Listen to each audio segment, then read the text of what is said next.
Bonjour Donald Rignou. Salut, ça va bien?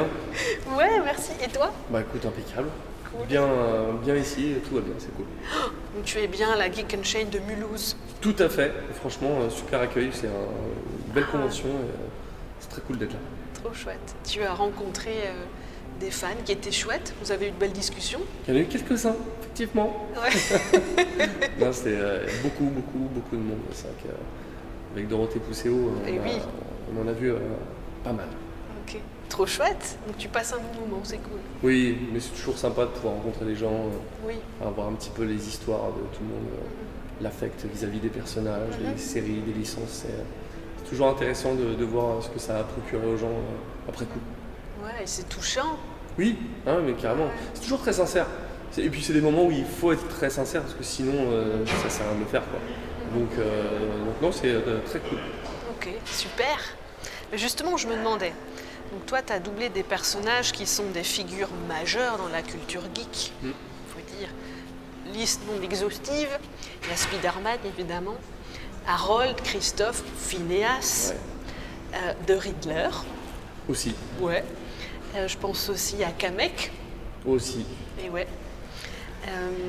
Sora. Aussi. D'ailleurs, la scène finale, le combat final avec ta voix, là, c'était épique. Enfin, moi, ça m'a chamboulé. Sur Kingdom Hearts 2 ? Ouais. Ah ouais. Je t'avoue que je l'ai plus trop en tête. Mais je joue jamais aux jeux dans lesquels je double. Donc du coup, Kingdom Hearts 2, Ok. je l'ai jamais fait. Je sais qu'il y a des combats de boss, mais Ouais. on m'en parle souvent et je ne l'ai pas vu. Ouais. Eh ben, il est épique et très touchant. J'imagine. J'espère en tout cas. Cool. Justement, j'ai remarqué que, tu me dis si j'ai tort ou pas, mais que tu interprètes... Tu as tort. Non, je sais pas. C'est fini. L'angoisse. Tu interprètes souvent des personnages qui vivent des émotions rocambolesques, très fortes, qui vivent des actions, des émotions fortes. Est-ce que toi, ça te plaît d'interpréter ce genre de scène-là? Bah, de toute façon, dès qu'il y a un truc à jouer, que ce soit un peu de l'humour ou quelque chose de fort, c'est toujours intéressant et c'est toujours un kiff en tout cas de pouvoir varier les plaisirs, ça c'est évident. Donc que ce soit burlesque ou hyper touchant, c'est juste un autre plaisir. Cool, donc toi t'aimes bien être hyper éclectique du coup? Ah bah clairement, c'est tout ce qui m'intéresse.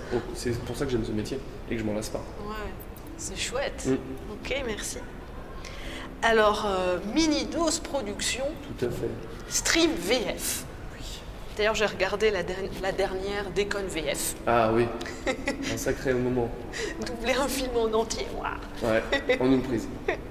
C'est dingue. Vous avez kiffé? Ouais, c'était rigolo.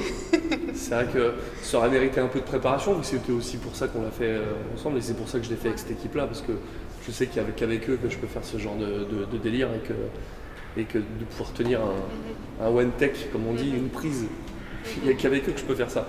Donc c'est la famille, c'est bien. Pourquoi cette émission? Est-ce que c'était aussi pour populariser le métier? Il n'y avait pas de but. Ok. En fait, c'était lié à la sortie de Spider-Man 1 sur PlayStation 4. Et comme il y avait une fonction de pouvoir streamer sur Twitch via la console, mais dans la console, il n'y avait pas besoin d'avoir d'équipement parce que j'avais pas d'équipement, je me suis dit ça peut être cool de découvrir ça avec les gens. Et il se trouve que, hasard de calendrier, je déjeune et je rencontre pour la première fois Squeezie. Ouais. Et Lucas me dit « Ah putain, mais il est génial ton concept, vas-y, je te host ». Et donc du coup, je me suis retrouvé avec 1500 personnes à mon premier stream. Wow. Chose qui n'arrive jamais quand tu démarres un stream, quoi. Wow. Et du coup, j'avais un monde de fous. Et je me suis dit « Putain, mais c'est rigolo ça ». Et j'ai eu l'idée en jouant. Je me dis, ça pourrait être marrant de faire ça avec d'autres copains, parce que je sais très bien que les comédiens ne jouent jamais et ne voient jamais le résultat de ce qu'ils ont doublé. Donc je me suis dit, allons là-dessus. Et Stream VF est né de cette idée qui a muté pendant le premier stream. Ok. Sauf qu'au bout d'un moment, je suis arrivé au bout du concept des jeux vidéo et qu'après on s'est mis à parler un petit peu du doublage en général. Donc, ok, génial. J'ai adoré celle sur Avatar. Ouais, c'était cool, l'adaptation de Netflix. C'est vrai que Une qui avait très bien fonctionné aussi, c'était celle sur One Piece. On avait Inoxtag qui était avec nous, c'était une belle émission. Ouais, tout à fait. Il y a des belles licences qui reprennent vie en ce moment, c'est un truc de fou, quoi. Tout à fait, ouais. Et justement, comment tu te sens toi de pouvoir participer aussi à ces licences-là récentes qui sont passionnantes, quoi. Ouais, c'est bien de pouvoir apporter sa pierre à l'édifice d'une manière ou d'une autre, même en n'ayant pas travaillé sur la série, de pouvoir faire un stream dessus. Dans Avatar, il y a mon fils qui avait fait un tout petit rôle dedans, c'était rigolo. Okay, cool. Donc ouais, c'est toujours... ouais, j'aime bien avoir ce petit lien quelque part, d'une manière ou d'une autre. Oui, ouais, c'est touchant. Et alors, d'autres émissions au show? Il y en a toujours. Ouais. Là, juste cet été, on s'arrête et puis on reprendra en septembre avec, je pense, de belles nouveautés, de belles surprises qui arrivent. Ça va encore changer un petit peu. Ouais. Et, donc du coup, ça va être sympa. Et la communauté qui suit ça et qui veut suivre d'encore plus près sera servie, donc c'est cool. Je vais suivre. Exactement. Ça va, alors. Il y a d'autres copains qui vont suivre ici. Moi, c'est ça, alors on en parlera plus tard alors. Trop cool. Et d'autres concepts, tu étais sur scène notamment avec Richard Darbois. Est-ce qu'il y a d'autres concepts comme ça qui te plaisent à explorer, que tu aurais envie de... Ouais, justement. Le problème, c'est si on pouvait tout le temps le faire comme ça, on le ferait tout le temps comme ça. Mais le problème, c'est qu'une régie aussi importante, c'est comme une régie télé, donc ça coûte un bras. Donc on ne peut pas le faire pour cette raison.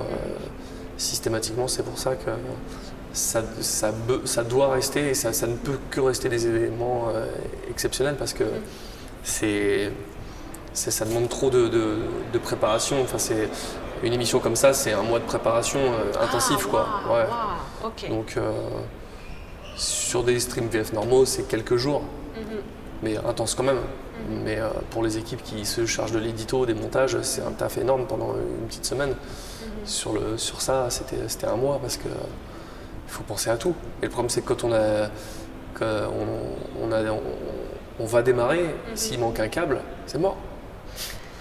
C'est le problème. Ah oui, les joies du spectacle vivant. Exactement. Mais ça te plaît justement pouvoir, donc ponctuellement, je comprends, mais avoir un lien en direct avec le public, remarque, la convention permet ça aussi, quoi. La rencontre. Ah, c'est pas pareil. On est en direct. Ouais. Et que quoi qu'il se passe, il faut tout assumer. Là, on n'est pas en direct. Je sais que je peux dire une dinguerie, je fais attends, je la refais. Sur Twitch, on peut pas. C'est vrai. Et c'est ça qui est intéressant, c'est être sur le qui-vive en permanence. Et quand je sais que le générique part, je sais qu'on est parti pour un tunnel d'1h45, 2h. Okay. Et que de toute façon, il faudra aller au bout. Donc, quoi qu'il se passe, on ira au bout. Et du coup, ça aborde l'émission d'une manière totalement différente, forcément. C'est passionnant aussi, hein. Ah oui. Se lâcher prise, on y va, quoi. Ah oui, c'est ça. Hein. Puis quand on sait qu'on a fait une boulette, qu'on a dit une connerie, on essaie de trouver comment l'arranger, mais en même temps, il faut continuer à parler sur le moment. Donc, il y a le cerveau qui est en train de turbiner dans tous les sens. C'est un exercice intellectuel qui est marrant. Ah oui, ça m'étonne pas. Et on verra si on garde ça au montage ou pas, mais je suis curieuse. Et t'as jamais eu envie de péter pendant un stream? Je me suis pas posé la question en fait. Donc c'est pas un problème, ça? Non. Mais c'est une bonne question. Mais non. Cool. C'est vrai que je crois qu'il y a trop de stress pour que tous ces trucs de la vie rentrent en compte tellement on est vraiment dans une bulle. Combien de fois j'ai été malade et que dès qu'on était parti en direct, j'allais bien. Il y a des fois où j'étais vraiment par terre, et puis hop, le générique se lance et là, pouf, comme si d'un seul coup, et puis ça s'arrête. C'est comme au théâtre. C'est une magie qu'on n'explique pas, mais c'est pour ça que j'aime le direct. Ouais, c'est passionnant. Exactement. Alors avec toute l'équipe, on a souhaité parler pour participer à ça de Touche pas à ma VF. Ouais. Voilà. Donc tous les métiers de la voix sont en danger à très court terme. Il nous appartient à tous de les défendre. Pourquoi et comment? Pourquoi? Parce qu'en fait, il y a plusieurs problèmes. Il y a déjà le vol de nos voix, comme on voit j'ai des potes où on a volé leur voix française, connue, pour pouvoir faire des vidéos sur Instagram de développement personnel. Et que le mec, il y a un créateur, il met tous ces trucs avec ses proverbes à la con et ses trucs de mindset pour pouvoir faire des vidéos avec une belle voix connue, alors que il a ni les droits, ni payé, ni demandé son avis à la personne concernée. C'est un problème. Et ensuite, le doublage en général, si jamais ça part des États-Unis et que c'est un double clic et que ça se transforme en français, on va perdre au change. En France, on est habitué à du doublage de qualité fait par des humains. C'est vrai que, comme le dit Véronique Augereau qui fait Marge Simpson, de se dire que nos enfants vont regarder des dessins animés faits par un truc qui n'existe pas, moi je trouve ça... J'ai un truc qui me chagrine là-dedans. Bien sûr, tout à fait. C'est dommage. Et ensuite, oui, effectivement, si c'est des doublages américains qui deviennent en français, c'est un peu dommage. Donc il faut qu'on se batte pour ça et qu'on légifère. Ok, donc il y a des solutions concrètes qui pourraient être appliquées pour protéger vos métiers. Des solutions, je ne sais pas. Mais il y a peut-être des solutions qu'on pourrait adopter. Mais pour ça, il faudrait que le gouvernement bouge, effectivement. Et je crois qu'ils sont sur d'autres problèmes en ce moment. Par contre, vous pouvez quand même tenter de signer la pétition. Nous, on l'a tous fait ici. Ça, c'est cool.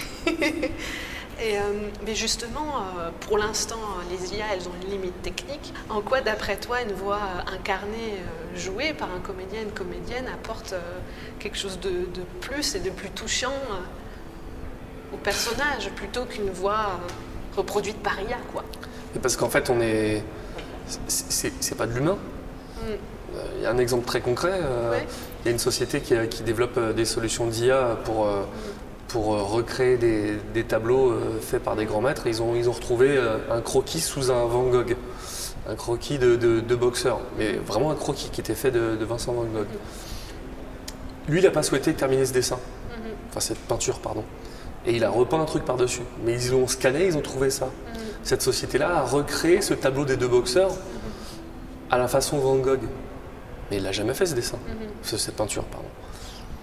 Est-ce que c'est un Van Gogh pour autant? Je trouve pas.